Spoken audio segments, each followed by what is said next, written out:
As LeGarrette has his head down, he's walking towards his own sideline in sheer disbelief after a horrible game. The defensive end from Boise, a dude named Hout, goes out of his way to mock LeGarrette. He hits him on the shoulder pad and screams at him, "How's that for an ass whooping?" An obvious direct response to LeGarrette's earlier interview comments. Boom, LeGarrette sees red. He had no Jair, no Jeremiah there to stop him. Boom, he catches Hout with a straight right. The punch lands just as Hout is looking away, so he doesn't see it coming. If you watch any combat sports, you always hear cats talk about if you don't see the punch coming, that's when you could really get hurt. That's what happened here. In order for this shot to land the way it landed, the timing had to be perfect. It was, and down goes Hout.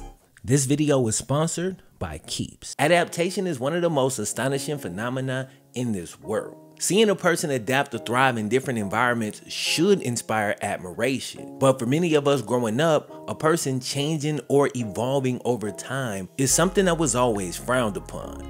This can become ingrained and cause us to hold on to old habits and behavior that negatively impact our current and future lives. And I think LeGarrette Blount fell victim to this for far too long. But once he made the shift, it was up from there. And I feel his career is really underappreciated because he has one of the most unique journeys that really I've ever seen. He started at the original Last Chance U school, EMCC, before the show ever existed. He was a JUCO reject whose own temper damn near ended his career on multiple occasions. And despite being a guy who many people, and I mean a lot of people, never wanted him in the NFL in the first place, he went on to have nearly a 10-year NFL career that includes 3 Super Bowls, a Patriots franchise record, and a year where he led the league in rushing touchdowns. He recently announced his retirement from the game, and today I wanted to take a look back at his career and his football life. So without further ado, this is what happened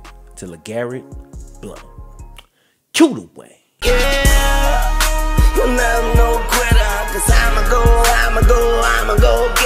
Alright, real quick before we jump in, a quick word from today's video sponsor, Keeps. Now, according to the numbers, 2 out of 3 men will experience some form of male pattern baldness by the time they hit 35. Now, this is near and dear to me because your boy about to turn 33, and look, bro, I want to keep the locks for as long as I possibly can. And when it comes to hair loss, the best way to address it is by getting out in front of it. Now, Keeps offers treatments that have been proven to combat hair loss. They really changed the game when it comes to the way men are treated for hair loss. And they've made it both affordable and convenient. They deliver your treatments right to your door every 3 months, because if we honest, ain't nobody trying to stand in line at the pharmacy. Now, the process can take 4 to 6 months to start working, so this is something you want to jump out in front of ASAP. Basically, just look at it like this: the sooner you start, the more hair you can save. Now, if you're ready to take action and prevent hair loss, go to keeps.com/FlemLo. Again, that's KEEPS.com/FlemLo. Or you can just click the link in the description, and that's gonna save you 50% off your first order. Shout out to Keeps once again for sponsoring the video. Without further ado, let's get it. So LeGarrette grew up in Florida and attended Taylor County High School. When he walked through the doors as a freshman, it didn't take them long to realize, okay, we got some on our hands. So the dude ended up starting from day 1. He had a solid freshman year, and then for the next 3 seasons, dude rushed for over 1,000 yards in every single one of them. Despite 4 years of production, LeGarrette was only rated a 2-star recruit by rivals. Dude wasn't even ranked among the best prospects in the state of Florida. Nowhere on the list wasn't mentioned, but he played with a mean streak, and if tamed, he had the makings of a future star at the position, but he just needed somebody to take a chance. Just as he was about to give up hope, LeGarrette was invited to a football camp at Auburn. He knew he had to make the most of it, and he gave it his best, but we all know them players that really don't look good doing drills, ain't never gonna win the t-shirt Olympics, but when the pass go on, it's a completely different story. That was LeGarrette. So he had a little bit of a hard time really showing the Auburn coaches how good he actually was. Still, they saw something in him. The interest was piqued, but LeGarrette still left the camp without a scholarship offer. After a couple of days passed, Auburn decided that they weren't gonna offer him a scholarship, but he would be able to walk onto the team. He just had to pay for school, and LeGarrette was like, all right, cool, I'll just take that. But the same way he wasn't prepared to really flourish in t-shirts and shorts at a camp, he also hadn't prepared himself academically, and his grades wasn't up to par, so he wouldn't be eligible to play D1. Boom, he had to go JUCO. Now I kind of wonder if Auburn felt, all right, this is perfect, let's just stash him for a few years, kind of let him get ready, and then we'll bring him back. But of course we all know it didn't quite work out that way. But a little bit more on that in just a second. If you followed this channel for any length of time, you know I've covered Last Chance U extensively on this channel, so we've kind of heard parts of this story before, right? Super talented player gets in some trouble or doesn't have the grades, ends up having to go JUCO. He then attempts to scrape and claw his way back up to D1 in hopes that one day he will make it to the NFL. That's the hope, at least, and it's worked out for a few guys, but for the vast majority, things usually go left somewhere during this process. And just looking at the situation and what we actually know, if the cameras had been there and he was going viral for this stuff, it actually could have played out the same way for him, as much as I hate to say it. During LeGarrette's tenure at East Mississippi Community College, he was well known as a hothead. During his freshman year, LeGarrette took a late hit during the game versus Itawamba Community College. He responded by hopping up, chasing down the defender, and then knocking the hell out the dude with an even later hit. Of course, he was tossed from the game for this. Fast forward to the next season, they're playing Itawamba again. Same thing happened. Almost the exact same sequence of events. LeGarrette gets hit late. This time, it's so late that they knock him into the fence. Dude rose up like the Undertaker, and he was ready to tombstone dude to hit him. But right as he was about to unleash on dude, he got tackled again. This time by his own teammate. It was his own QB, Jair Galt, who had to save LeGarrette from himself. And that tackle, honestly, may have saved this man's career, because if you think about it, JUCO is only 2 years. You got thrown out the game last year. You're about to get thrown out the game and probably suspended this time for doing the exact same thing again. Had that actually happened twice, that D1 opportunity may have never come. Fortunately, that crisis was avoided, and at the end of a 2-year career at EMCC, LeGarrette had rushed for 2,300 yards and 18 touchdowns. So remember how he was a 2-star recruit leaving high school? Well, now he was the #1 ranked JUCO running back in the nation. Crazy how things can change in just a couple of years. When LeGarrette got to EMCC, his coach said watching him lift weights was like watching a strong toddler. He had no technique, no real control. He had no idea what he was doing, but he could just throw weight around because he was country strong. He was able to correct a few things, learn a few basic techniques, and his body seemed to really respond, and you could see it on the field. It got to the point where D1 coaches would show up and blatantly break rules by sneaking in and recording LeGarrette's workouts. They'll just show up at random times and make impromptu demands. One time, they woke this man up at 7 a.m. on a Saturday morning to get him to run a 40-yard dash. All right, so he out there, undershirt, shorts, high tops on, 7 a.m., running the damn 40, and he casually ran 2 back-to-back low 4.4s, hand times, yes, but still impressive. LeGarrette got a bunch of offers but decided to attend Oregon. He came in as a JUCO junior, but when he got there, he was asked to split time with senior running back Jeremiah Johnson. Now you gotta remember, LeGarrette has been the lead running back since he was in the 9th grade. All right, he's never shared a backfield. So needless to say, he didn't take this too well. All right, he wasn't happy about it. I have to assume he wasn't given this information before he signed, which would have really pissed me off, but you know, here it is. LeGarrette immediately saw Jeremiah Johnson, the guy he was sharing the backfield with, as competition, and LeGarrette really had that ingrained mindset, like, you know, kill or be killed. It's me or it's him. He didn't really understand, like, yo, we could both eat. But over time, the two running backs got really close. That's what's up. That's growth. Here's what Jeremiah had to say about LeGarrette in those early days. At first, he was a little unruly and over rowdy and really aggressive. Where he's from, you have to be tough. I just think at some point in time, you're able to adapt in a certain way. But when someone tests your manhood or does something disrespectful to you, yeah, those things are gonna come back. He'll spread his anger, but you have to know when to go full in and when to pull back. I think he really caught on to that notion. It really seems like Jeremiah had a positive influence on LeGarrette, and he said when he was there, he saw the man mature and better control his temper. In 2008, both LeGarrette and Jeremiah rushed for over 1,000 yards, becoming only the second duo in team history to accomplish that feat. and LeGarrette led the team in rushing touchdowns with 18, a touchdown number that will be significant once again as we move on in the story. Now, from that quick summary, it sounds like things went great for LeGarrette that first year at Oregon, but that's only half of the story. The other half tells of LeGarrette clashing with coaches and teammates on multiple occasions,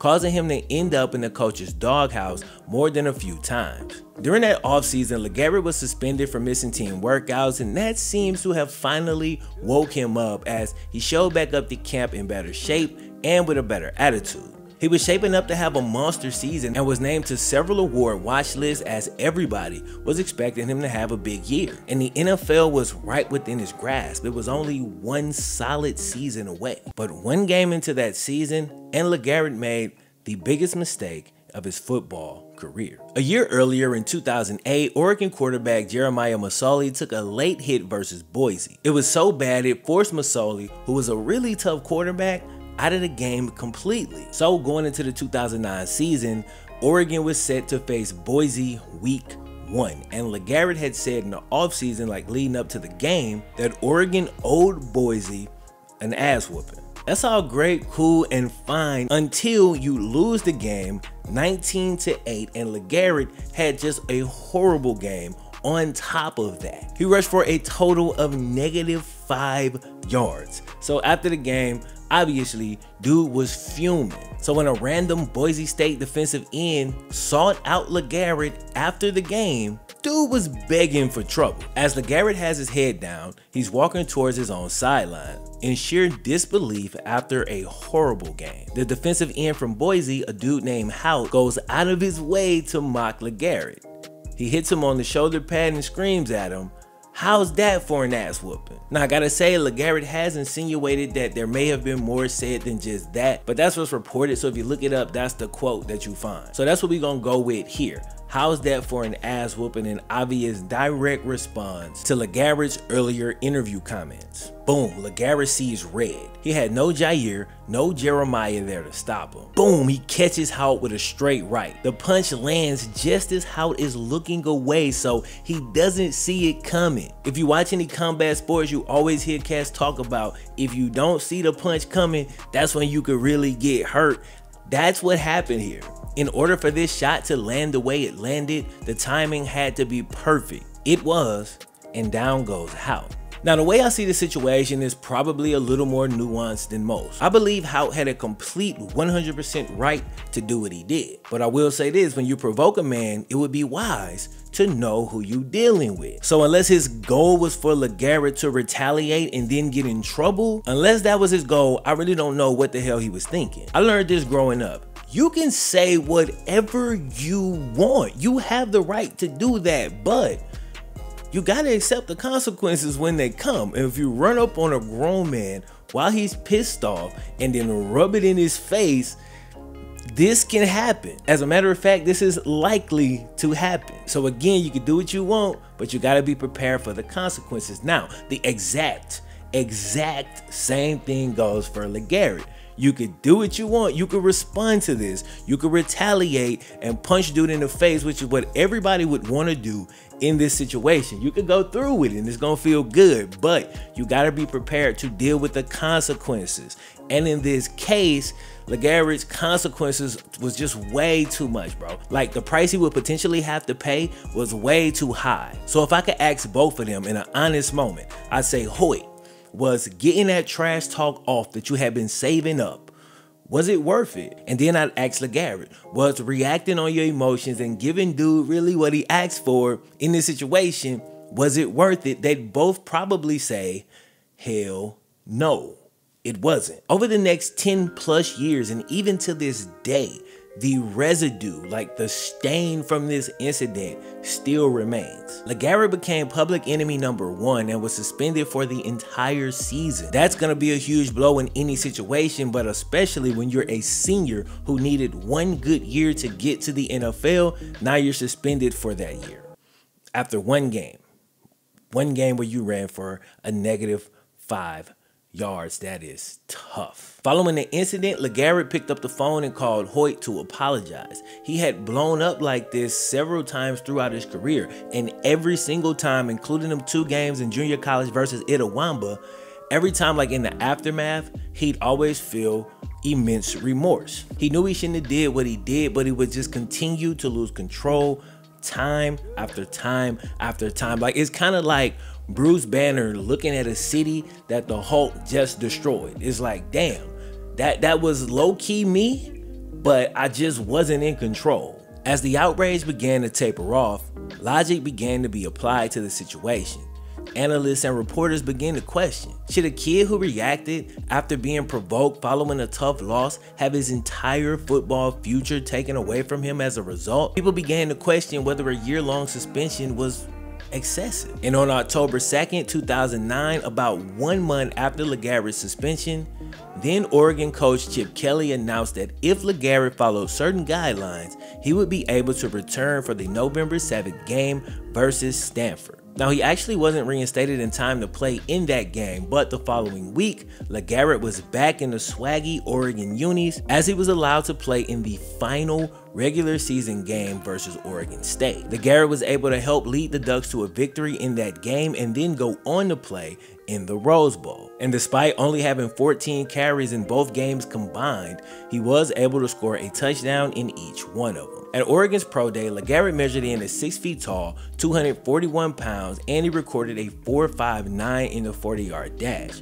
35-inch vertical, 18 reps on the bench, solid but not astounding numbers. And he honestly would have needed a miracle in order to convince teams to draft him after what took place in that Boise game. Eventually the draft came around, and pick after pick, LeGarrette's name was never called. But shortly after the draft, he did receive a call from the Tennessee Titans, where he signed as an undrafted free agent. And when I tell you, this dude's career almost slipped away yet again, bro. Again, like so close. Why?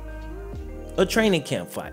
Right? Now when I say it like that, a training camp fight, that's nothing. But when you say it like undrafted rookie LeGarrette Blount throws yet another punch, this time at his own teammate. Apparently, he still hasn't learned from his previous incident. It seems the dude will never change. When you say it like that and consider the fact that you're talking about an undrafted free agent rookie who's extremely expendable, that could have easily ended it all. And I'm gonna do something here that I do not do often and I probably won't ever do again, and that is give Jeff Fisher some credit, because he really held LeGarrette down with the way he handled this situation. I gotta show him love for this, bro. Here's the way he addressed the media after it leaked that LeGarrette had gotten into a training camp fight. He came to me and apologized, and I said he didn't have to apologize. It's football. It's training camp. His past is his past. Is that the first punch you've seen in camp this year? No. I'm not disappointed whatsoever. I have great confidence in the young man that he learned from his mistake, and he's very competitive. That's why we brought him in here, is to watch him run the football like that. That is an incredibly strong statement. It's true as hell, but the way he controlled that narrative right there, y'all might not realize it. That goes such a long way, bro, especially in LeGarrette's case. And honestly, I think he owes Jeff Fisher, of all people, you know, a debt of gratitude, you know what I'm saying? Because that was big. LeGarrette made the final roster initially, but was set to be moved to the practice squad after the Titans brought in more linebackers following some training camp injuries. Thing is, he never made it to the practice squad because he was picked up on waivers by Tampa Bay. The undrafted rookie made himself right at home. He rushed for over 1,000 yards in that first season, which was more, by the way, than every running back who was actually drafted in that class. He was only the second undrafted running back ever to achieve this feat, but it would only be one of 2 times in his entire career where he actually rushed for over 1,000 yards. LeGarrette quickly became known as a physical runner in the league, and a lot of teams like to bring him on the roster for his physicality, his ability to convert on short down situations, and his amazing ability in the red zone. With that said, for the next 6 seasons, his numbers were up and down as he jumped teams a few times. After 3 years in Tampa, he played 2 seasons in New England and then 1 year in Pittsburgh. He was actually arrested and charged on marijuana possession while riding in a car with then Pittsburgh Steelers running back Le'Veon Bell. And not too long after that, he walked off the field early after not getting a single carry versus the first team that gave him up years ago, the Tennessee Titans. In November of 2014, he was released by the Steelers. And had that been the end, it would have just marked an average career. A few ups, a few downs, nothing special. But here's where things take a weird twist and LeGarrette ends up making just some unbelievable history. So again, the Steelers released LeGarrette Blount November of 2014, and he decided to sign back with the New England Patriots for his second stint with the team. LeGarrette immediately brought that physicality to the backfield, and it was clear dude had chose the right squad. The Patriots made it to the NFC Championship game and leaned heavily on LeGarrette Blount to get through it. 30 carries for 148 yards and 3 touchdowns in a game that would send LeGarrette and the Patriots to a place that I don't think he ever saw himself get into, the Super Bowl. The Patriots beat the Seahawks, who decided not to give it to Marshawn, and the rest is history. LeGarrette Blount became a Super Bowl champ for the first time in his career. A JUCO reject from a small high school in Florida. A last chance U grad. His career had been on the brink of slipping away multiple times, but here he was, on top of the mountain as a Super Bowl champion. Nothing could top this feeling. Almost nothing. 2 years later, he was still in New England and the Patriots had made him the featured back. He had 200 more carries than any other running back on the team, which led not only to his second 1,000-yard season, but a league-high 18 rushing touchdowns on the year. These were far from empty stats as the Patriots went 14-2 that year and LeGarrette won his second Super Bowl with the squad. This time, not as a late addition, but as a staple of the offense from day one. Following season, the unthinkable happens. LeGarrette leaves the Patriots and signs with the Eagles. The Eagles, throughout the course of the season, end up losing their starting young quarterback Carson Wentz to injury, and the chances of them winning the Super Bowl seemed to go down. Of course, we all know now that wasn't the case. Now, LeGarrette's individual season was a far cry from the previous year where he led the league in rushing touchdowns. This year, he would only see the end zone twice all season, just 2 touchdowns. Still, his new team was pretty damn good as they finished 13-3 and make it to the postseason. Now, the postseason is where LeGarrette continued to shine. He scored a touchdown in every postseason game that year and actually had more postseason touchdowns than he had regular season touchdowns. Now, his old team, the New England Patriots, were doing pretty good, and guess what? His new team runs into his old team in the Super Bowl. And it's crazy, but LeGarrette ended up playing one of his best games of the entire season. 14 carries, 90 yards, and a touchdown as the Eagles broke out the Philly special and defeated the New England Patriots. LeGarrette Blount now has 3 Super Bowl rings, and he played a vital role on each of these teams. A guy who many believe should have never even gotten a shot in the league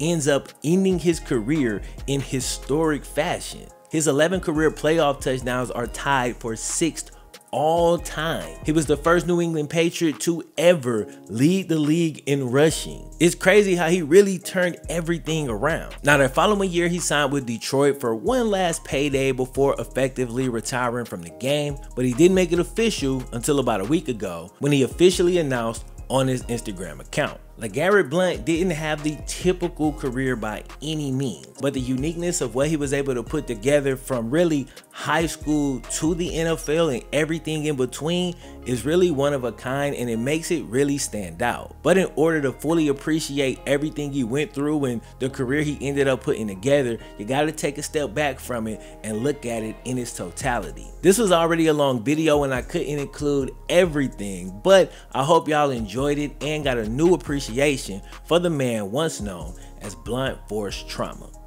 Peace.